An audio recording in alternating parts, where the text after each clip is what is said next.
Hai teman-teman sekalian, bertemu kembali di topik akuntansi manajemen lanjutan. Kami dari kelompok 4 ingin membahas tentang topik target costing.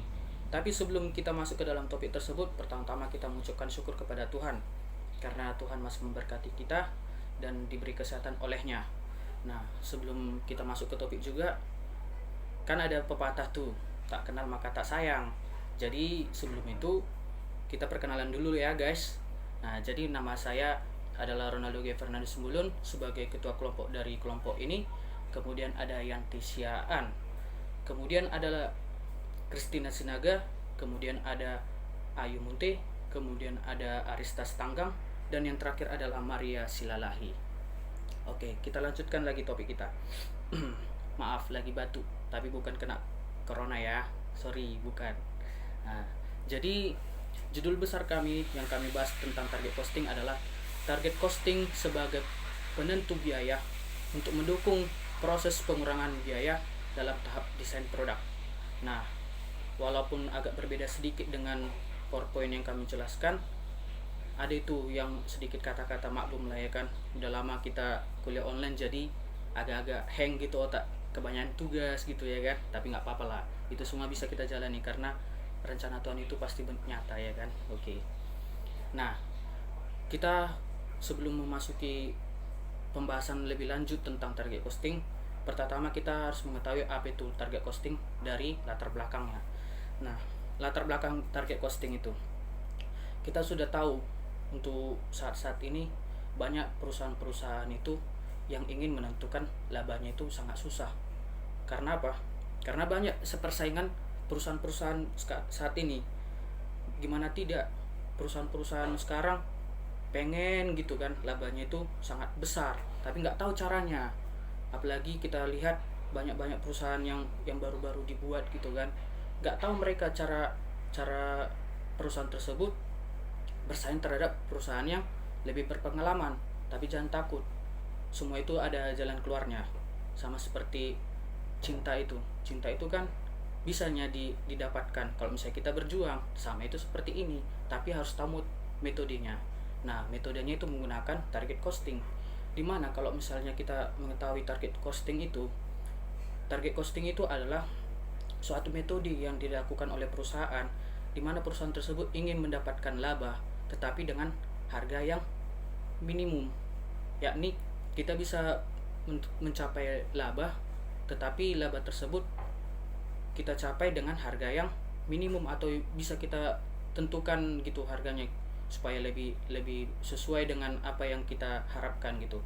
Nah, jadi harga yang kompetitif atau harga yang minimum tersebut dapat memaksimalkan laba walaupun pengeluaran atau biaya yang dikeluarkan itu lebih sedikit. Itulah singkatnya latar belakang dari target costing yang kami bahas ini. Nah, kemudian ada landasan teori konsep target costing. Target costing itu adalah penentuan biaya. Penentuan biaya yang gimana? Yang diharapkan untuk suatu produk berdasarkan harga yang kompetitif yang tadi saya bilang. Nah, sehingga produk tersebut akan memperoleh laba yang diharapkan. Nah, sesuai dengan yang latar belakang tadi kan. Nah, itulah dia. Jadi kita harus mengetahui apa itu metode yang kita gunakan walaupun kita masih baru. Sama itu seperti ini. Bayangkanlah kalau misalnya ada orang yang pacaran, dari yang 2 orang misal gitu, kita adalah 3 gitu kan. Jadi di antara 3 ini adalah kita satu. 2 ini lebih lama pacarannya, tetapi bisa kita mendahului yang 2 ini, atau lebih lebih romantis kita, atau kita bisa lebih lebih asik gitu sama pacar kita dibandingkan 2 pasangan sejoli ini. Kenapa? Karena mereka belum tentu tahu, walaupun mereka udah lama gitu kan, tapi nggak tahu metode gimana caranya bertahan. Tetapi kita bisa gitu. Jadi begini juga target costing itu ya kan. Nah, kemudian ada target costing menurut para ahli. Sorry ya, hidung saya gatal. Nah, jadi gini guys, menurut para ahli, yang pertama itu adalah Salman. Dalam jurnal utama yang kami pilih, dengan judul yang mengatakan bahwa target costing adalah sistem perencanaan laba dan manajemen biaya, itu merupakan hasil dari teori yang diungkapkan oleh Salman tersebut. Kemudian ada para ahli yang berikutnya, Supriyono. Menurut Supriyono, target costing adalah sistem untuk mendukung proses pengurangan biaya dalam tahap perkembangan atau pengurangan biaya, di mana biaya tersebut digunakan untuk suatu perusahaan atau sebagai model baru gitu, di mana model baru tersebut bisa membuat perusahaan tersebut melakukan perubahan atau melakukan cara yang lain supaya laba yang diharapkan itu dapat terwujud dari target costing. Nah, itulah dari penjelasan saya. Kemudian lanjutan dari pembahasan target costing ini akan dilanjutkan oleh teman kami yang berikutnya. Sekian dan terima kasih. Nah, kalau mau tahu tentang saya lebih lanjut, ini ada Instagram di bawah saya. Terima kasih guys. Kemudian dilanjut oleh teman kami ya. Selamat pagi. Perkenalkan, nama saya Yanti Elizabeth Siahaan, NPM 17510021. Saya akan menjelaskan tahap-tahap pelaksanaan target costing. Adapun tahap-tahap dari pelaksanaan target costing dibagi menjadi 5 tahap, yaitu perencanaan perusahaan. Perencanaan perusahaan ini merupakan suatu proses untuk mencapai tujuan perusahaan secara menyeluruh. Yang kedua, pengembangan proyek baru tertentu, di mana produk yang asli sebelumnya dilakukan pengembangan baik dalam modifikasi ataupun mereknya. Kemudian dilakukan upaya terlebih dahulu kira-kira hal apa yang perlu diperbaharui. Yang ketiga, penentuan rencana dasar untuk produk baru tertentu. Setelah dilakukan pengembangan produk baru sebelumnya, maka dilakukan penentuan rencana bagaimana produk tersebut akan diproduksi dan dipasarkan. Yang keempat, rancangan produk merupakan rancangan kira-kira bagaimana strategis produksi yang sesuai untuk produk baru tersebut. Oleh karena itu harus dilakukan penelitian terlebih dahulu kepada pasar, kira-kira konsumen membutuhkan produk apa, sehingga perusahaan dapat menentukan apa yang harus dijual. Yang kelima, perencanaan pemindahan produk. Kemudian langkah-langkah menentukan target costing. Yang pertama, menentukan allowable cost. Allowable cost itu adalah jumlah biaya yang diperkenankan oleh perusahaan yang didapat dari selisih antara harga jual dengan laba yang diinginkan oleh perusahaan. Yang kedua, menghitung drafting cost. Drafting cost adalah penjumlahan biaya bahan baku, biaya proses, dan biaya-biaya lain yang diperkirakan akan terjadi untuk memproduksi produk yang bersangkutan. Dan yang ketiga adalah value engineering. Value engineering ini dibutuhkan untuk menganalisis apakah komponen-komponen tersebut dapat dikurangi apakah komponen-komponen tersebut dapat dikurangi biayanya tanpa harus mengurangi kualitas dari produk tersebut. Demikian hasil presentasi dari saya. Baiklah, saya akan melanjutkan hasil presentasi dari teman saya. Saya akan membahas mengenai jurnal utama. Judul dari jurnal utama kami yaitu analisis pendekatan target costing sebagai alat untuk melakukan efisiensi produksi. Untuk identitas dari jurnal utama, kita lihat di slide yang sudah kami sediakan di dalam presentasi kami. Metode yang digunakan dalam jurnal utama yaitu dengan metode studi kasus, di mana si peneliti mengamati secara langsung dengan menggunakan sumber data lainnya. Kelebihan dari jurnal utama kami yaitu sudah cukup baik dan sudah memaparkan tahap-tahap target costing dan juga sudah menjelaskan metode apa yang sudah dilakukan dalam jurnal tersebut. Kelemahan dari jurnal utama kami memiliki 2 kelemahan. Yang pertama yaitu si penulis memperoleh total biaya tenaga kerja langsung dari perusahaan sehingga perusahaan tersebut tidak dapat dianalisis menjadi lebih spesifik lagi. Terus yang kedua yaitu si penulis memperoleh data mengenai jumlah biaya bahan penolong dari perusahaan tanpa tidak harus memikirkan berapa jumlah kuantitas yang digunakan oleh perusahaan. Terus jurnal pembanding 1 yaitu judulnya analisis penetapan metode target costing untuk menentukan harga jual untuk mengoptimalkan laba di UD Sugi Jati. Dalam jurnal pembanding 1 kami memiliki 2 metode. Yang pertama yaitu metode spesifik dan metode ex post factor. Metode spesifik yaitu metode yang dilandaskan oleh filsafat yang dapat untuk memperoleh populasi dan sampel. Untuk mendapatkan populasi dan sampel yang digunakan yaitu pengumpulan data dalam penelitian.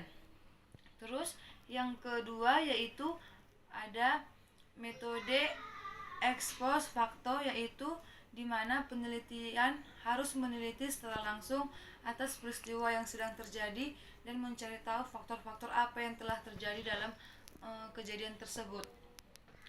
Lalu kelebihan dari jurnal pembanding 1 yaitu sudah cukup baik dan jelas karena sudah memaparkan metode apa yang digunakan dalam jurnal pembanding 1. Dari kelemahan jurnal pembanding 1 yaitu kelemahannya mereka tidak memaparkan tahap-tahap target costing dalam jurnal tersebut dan juga tidak memaparkan kelemahan atas jurnal tersebut. Sekian hasil presentasi dari saya. Sebaiknya akan dilanjutkan oleh teman saya, Ayu Ningsi Munte. Terima kasih. Perkenalkan, nama saya Ayu Ningsi Munte, MPM 17510216. Saya akan melanjutkan pembahasan yang telah dibahas oleh kawan kami yang sebelumnya, yaitu jurnal pembanding kedua dan jurnal pembanding ketiga.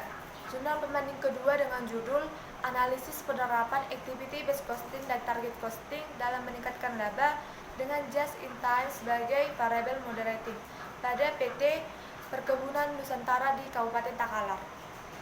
Kelebihan dalam jurnal ini yaitu bahwa target costing telah dipaparkan sangat jelas pada jurnal ini dan metode penelitian yang dipakai juga dijelaskan sangat baik.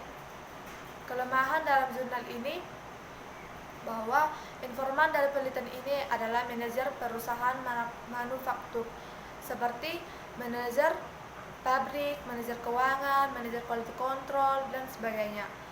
Informan dalam penelitian ini tidak memberikan waktu yang cukup untuk memberikan informasi kepada peneliti, sehingga peneliti yang melakukan penelitian dalam perusahaan ini terkendala.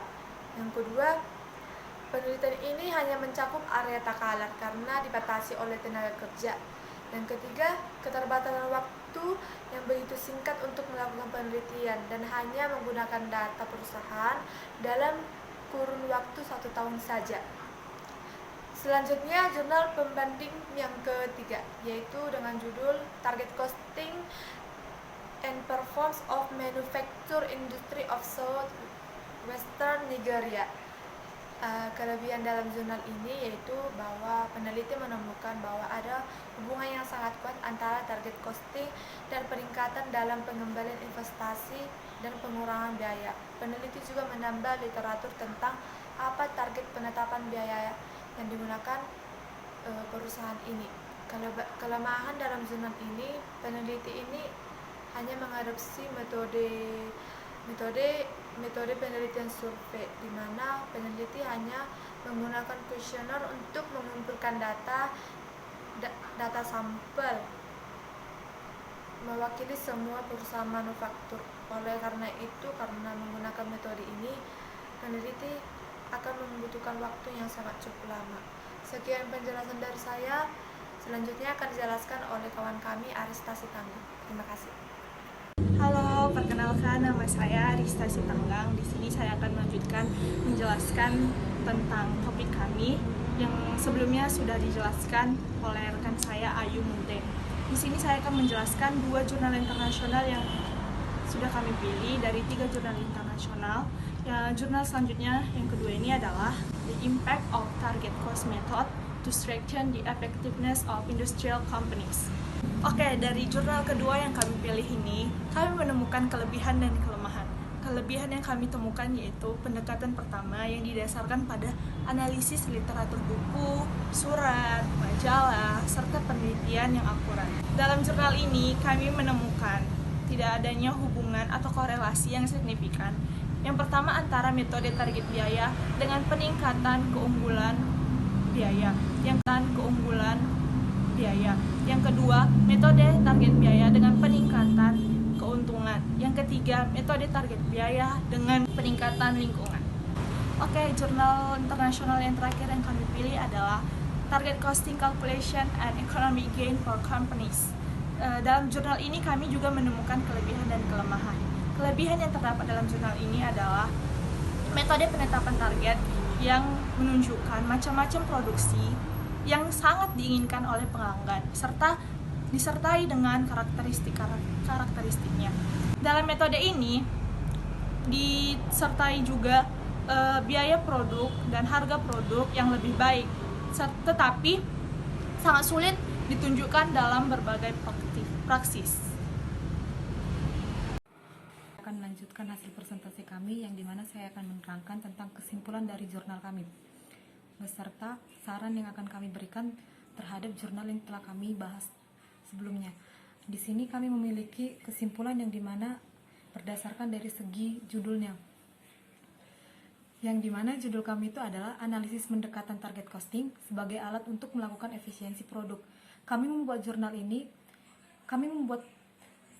judul utama kami dalam jurnal kami ini dikarenakan pada jurnal utama kami membahas perusahaan yang besar yang sudah memiliki badan usaha dan proses pencatatan target pricing-nya sudah sangat jelas dijelaskan pada jurnal utama. Dan judul besar yang kami buat itu sangat berhubungan pada jurnal-jurnal sebelumnya, yang dimana hubungannya itu berdasarkan dari segi pengertiannya, yaitu yang dimana target costing itu merupakan alat yang sangat efektif dalam mengurangi biaya, yang membantu perusahaan dalam mengefisiensi biaya dalam produksi perusahaan, yang mampu membuat perusahaan mendapatkan laba di setiap perusahaan yang melakukan produksinya. Sekian hasil presentasi kami. Jika ada yang ingin bertanya, kami silakan.